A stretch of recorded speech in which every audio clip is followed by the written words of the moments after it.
application review, business review, investment, lifestyle, social politic.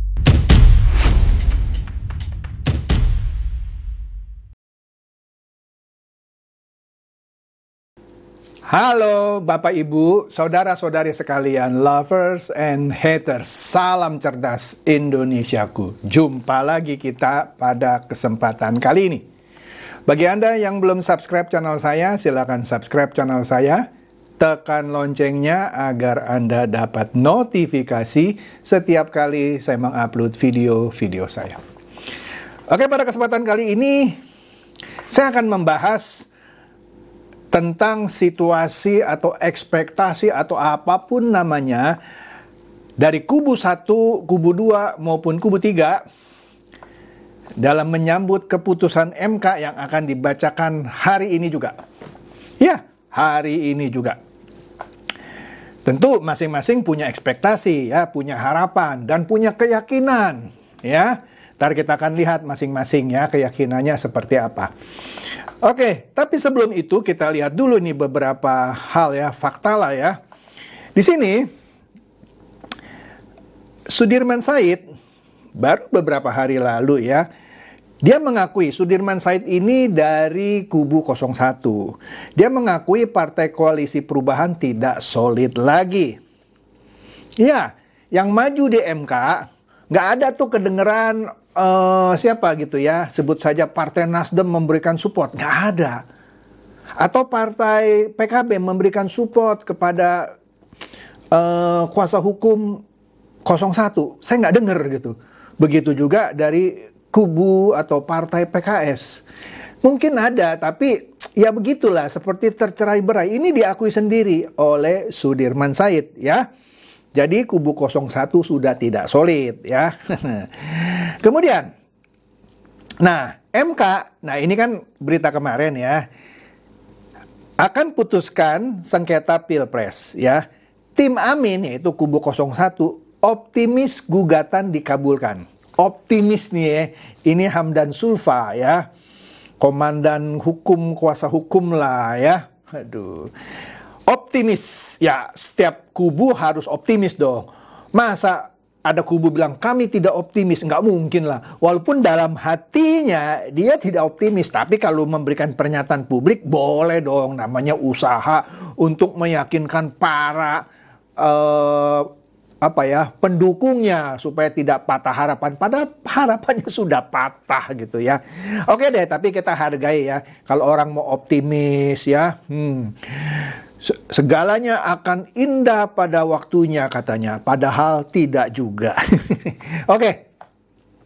Nah, di sini kalau kita lihat tim hukum paslon 01 dan 03 dalam salah satu tuntutannya adalah sama, yaitu ingin melakukan pemungutan suara ulang.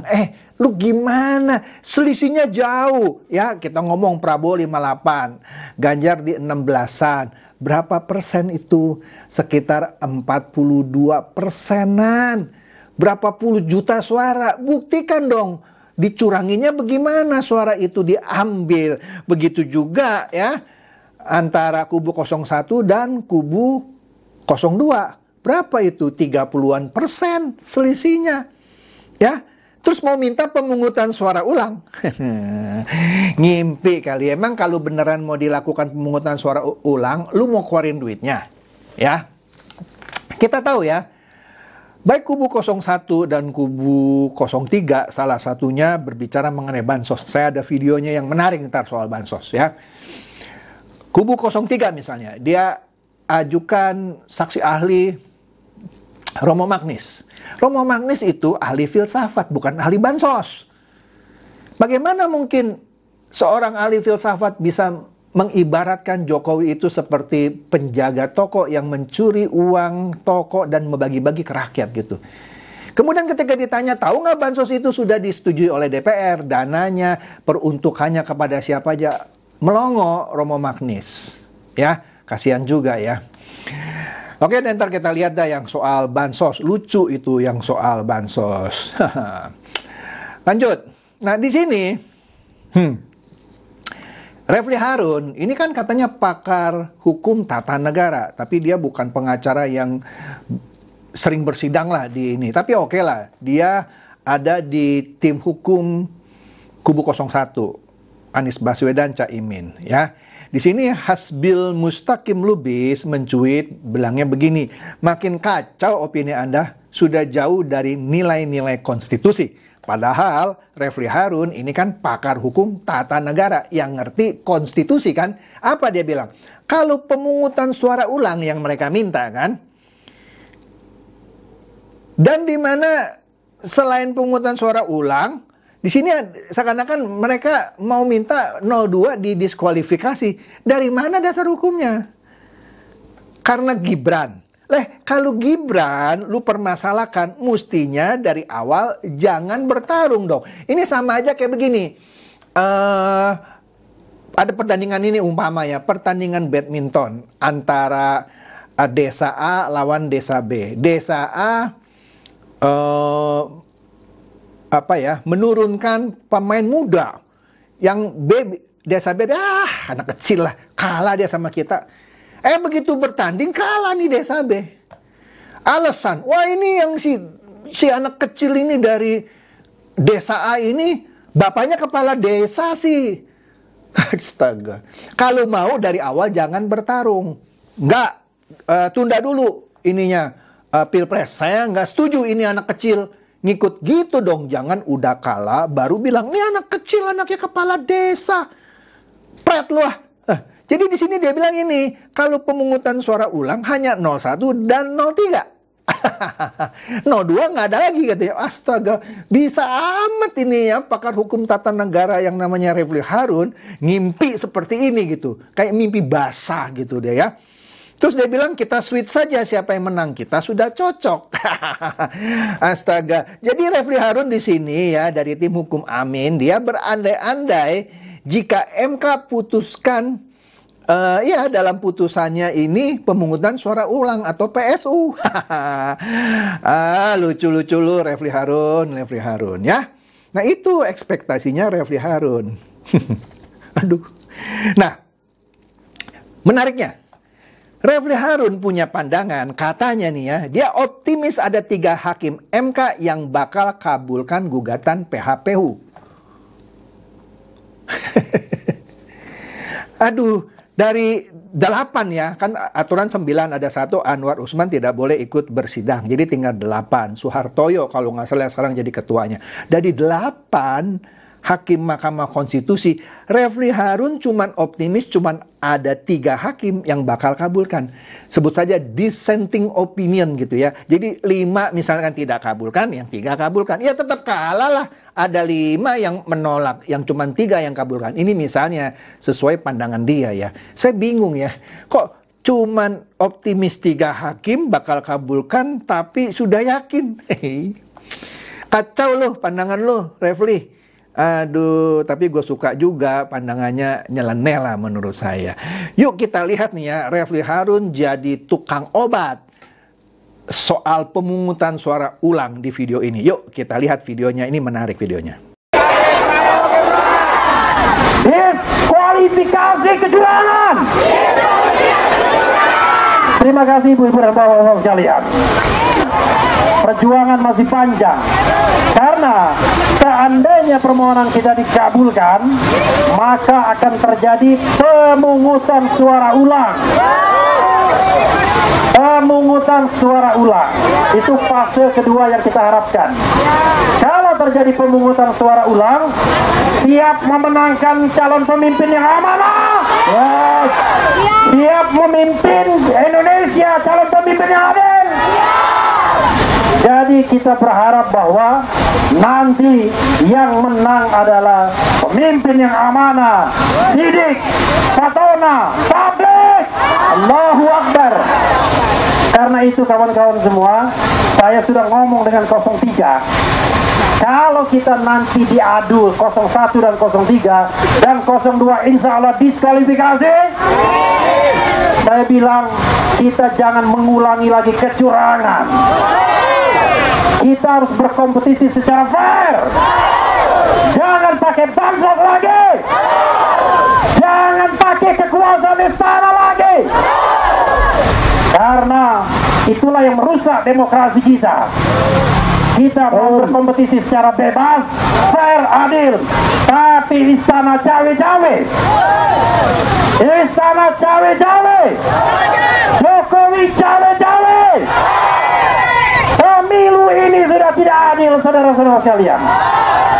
Karena itu, nanti saatnya kalau ada pemungutan suara ulang, insya Allah kita harus menjadi pemenang tanpa kecurangan. Kita menang tanpa curang. Allahu Akbar. Allahu Akbar. Allahu Akbar. Allahu Akbar. Allahu Akbar. Allahu Akbar. Allahu Akbar. Wassalamualaikum warahmatullahi wabarakatuh. Waalaikumsalam warahmatullahi wabarakatuh. Takbir. Luar biasa. Mirip tukang obat kan? Jadi dia berharap gitu ya 02 didiskualifikasi. Kemudian pemilu ulang. Cuma 01 dan 03 mimpi lu ya. Oke deh. Anda tadi sudah nonton ya videonya. Menarik kan? Menarik banget. Lucu. Oke. Kemudian kalau kita lihat di sini Anies Baswedan pun bersuara ya menjelang keputusan MK 22 April hari ini ya. Dia bilang apa? Kami yakin mereka ambil keputusan berani. Maksudnya berani itu memenangkan mereka lah ya, memenangkan 01 lah setidaknya.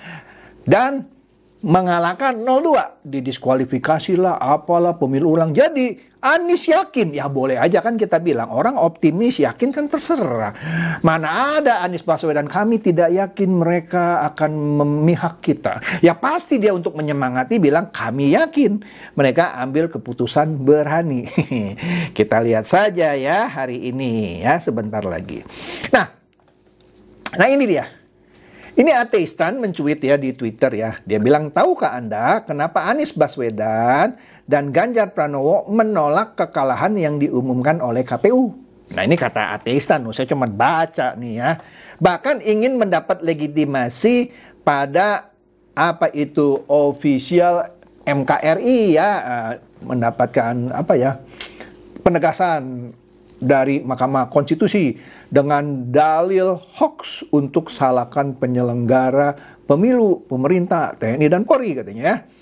Kenapa? Karena mereka takut pada kasus hukum yang sedang diproses oleh KPK RI. Kita lihat kan, Ganjar dilaporkan dalam kasus Bank Jateng. Anies juga ada beberapa kasus, Anda sudah tahu lah, nggak usah saya sebut di sini. Kompas memberitakan Prabowo menegaskan bahwa pemerintahan yang saya pimpin tak kompromi terhadap korupsi. Saya tidak gentar. Mati deh lo. Astaga, mungkin ini juga ya. Jadi mereka takut gitu ya. Nah, kita lihat ya dari kubu kalau nggak 01, 03 lah ini ya, ngancem-ngancem MK nih ya. Jadi kalau MK tidak mengambil keputusan sesuai dengan keinginan mereka, mereka akan lakukan ini. Nah, kita lihat ini videonya ngancem-ngancem MK nih. Jika MK menjalankan putusan atas pesanan dari penguasa, maka jangan salahkan kami nanti rakyat Indonesia. Kami akan menciptakan pengadilan jalanan untuk menyeret siapapun dia yang menginjak-injak harga diri sebuah bangsa. Teman-teman semua, hari ini kita datang kemari untuk mendukung penuh MK agar membuat putusan seadil-adilnya, sejujur-jujurnya, tanpa ada intervensi dari kekuasaan, tanpa ada intervensi dari pemilik-pemilik kekuasaan. Jika MK menjalankan putusan atas pesanan dari penguasa, maka jangan salahkan kami nanti rakyat Indonesia yang akan menyeret kalian ke jalanan. Kami akan menciptakan pengadilan jalanan untuk menyeret siapapun dia yang menginjak-injak harga diri sebuah bangsa. Kami tidak peduli siapapun yang menang, baik 01, 02, 03, tidak peduli, nggak ada urusan sama kami, asal pemilu berjalan jujur dan adil. Yang paling akhir dia bilang apa? Kami nggak peduli yang menang 01, 02, 03, asal pemilu jujur dan adil.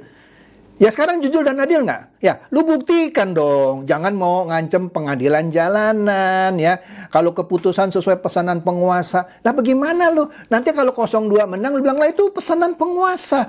Kita bikin pengadilan jalanan. Ini provokator ini ya. Kompor meleduk.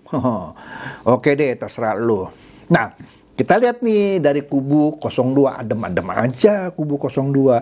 Gerindra yakin Hakim MK akan tolak amicus curiae dari Megawati? Iyalah, sudah pernah saya bahas kan, Megawati bukan pihak ketiga. Kalau Habib Rizik kan juga mengajukan diri sebagai amicus curiae kan? Boleh, karena Habib Rizik misalnya ya, dari pihak ketiga. Mahasiswa misalnya, boleh.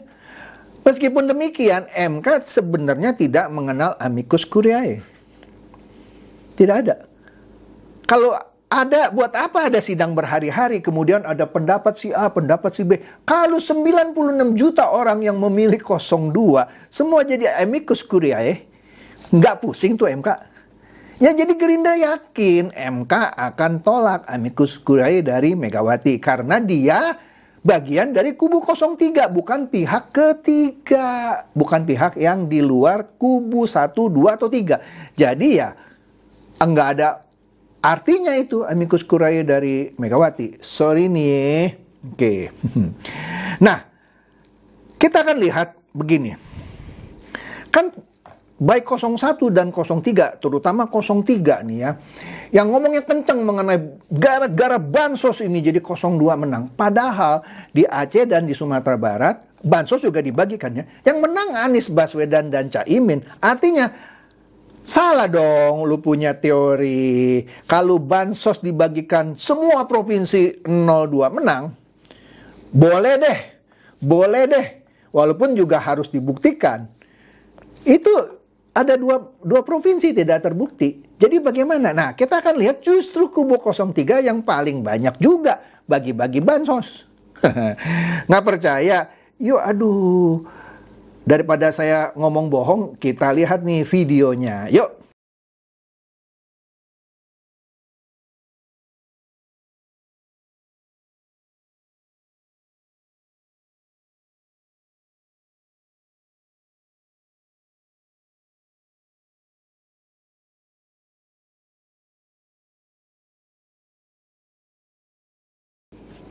Anda lihat, itu pembagian sembako dari kubu 03.